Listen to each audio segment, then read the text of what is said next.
So I'm here with Tad Miller at the Cumberland County Historical Society Library. And Tad, you're the Volunteer of the Year from 2015.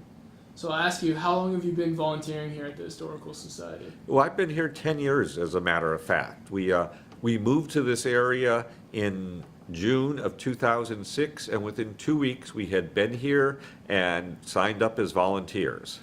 What made you interested in volunteering here?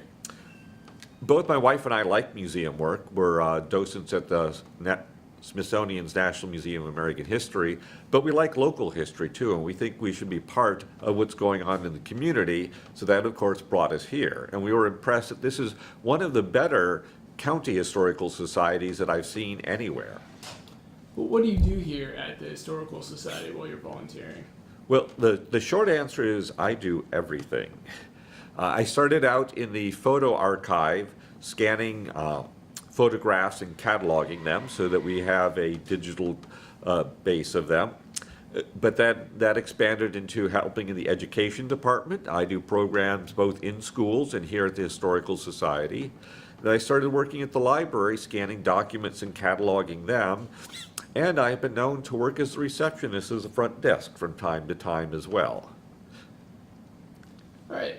So during your 10 years here, what are the most interesting things that you've come across in the collection? There are two things that struck me. One, while cataloging documents, I came across a document from the 18th century, and it was a form, and at the bottom of it said, "Printed by B. Franklin, Philadelphia." I thought that was quite interesting. And for a time I was doing docent work in the museum up here, and one day the curator asked me if I would go through some of the old weapons to check to make sure they were all unloaded.